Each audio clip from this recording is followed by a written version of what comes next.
Hello everyone, I hope everyone is doing well. Today I came up with another video on campus placement in circles, which is for 6.5 to 10 LPA.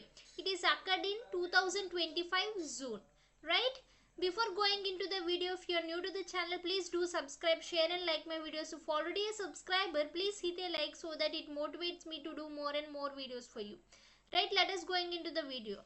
Please consider subscribing to my channel, because from the last 28 days this is the percentage of unsubscribed people and subscribed people.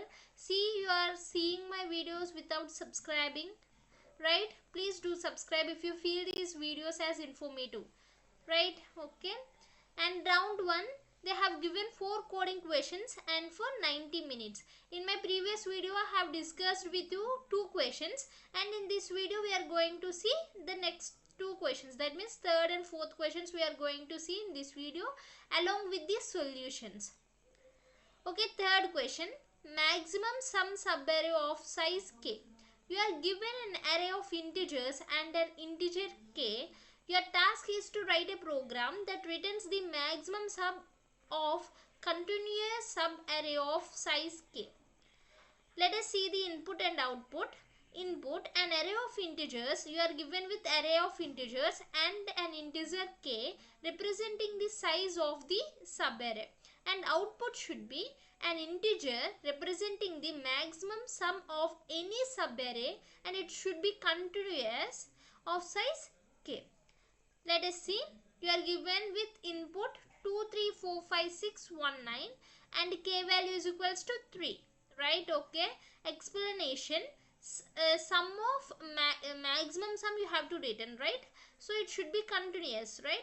So 2, 3, 4, sum is 9 and so on. If you go on like that, you are going to get the maximum sum for the subarray 619, right?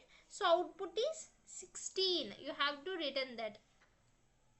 Okay, let us see the Java code. I hope you can see this code, right? I am going to zoom this. Okay, public class maximum subarray. Okay, this is the class of the maximum subarray. Public static int, this is the function to find the maximum subarray. You are going to pass an array along with the k value. First you have to find the length of an array. Okay, if the length of an array is less than the k value, you cannot find the array, right?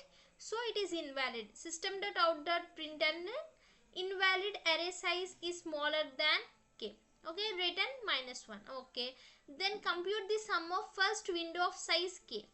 Okay, window sum is equals to 0 and you are going to run a for loop, and window sum is equals to, you are going to add up, right, within the size of k.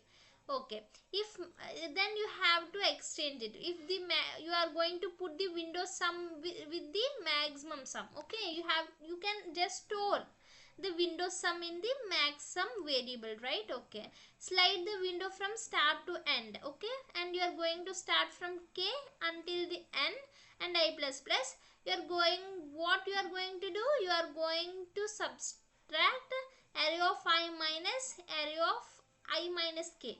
That means you are going to add the window sum. Then you are going to return, what you are going to return, you are going to return maximum sum. You are going to compare this, what is maximum from the max sum and window sum. Okay, then you are going to return the max sum, right?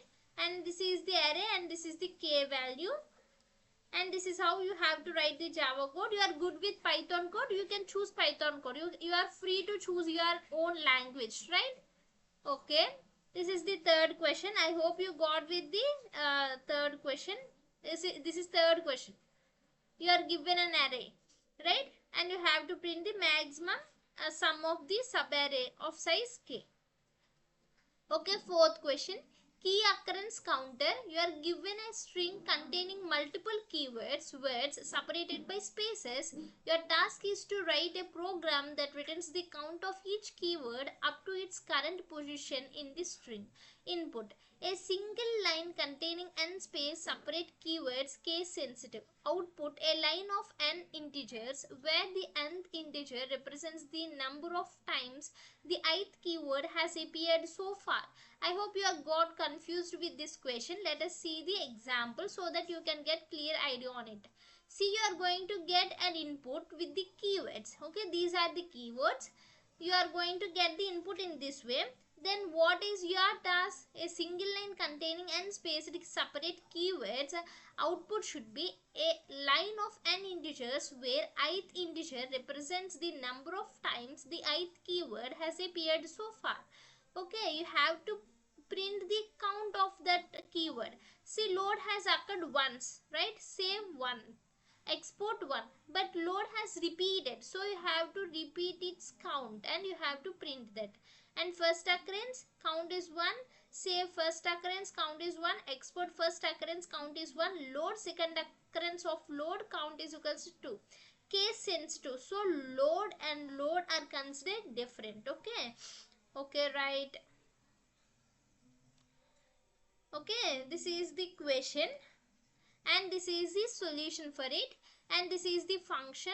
You are going to create a public class keyword count, and this is the main function public static void main string args. You are going to scan the input, okay, using the scanner class. Scanner sc is the variable, new scanner system.in string line. You are going to read the line that with the certain keywords, right? You are going to split those keywords. Right, now we are going to map its frequency using the map hash map.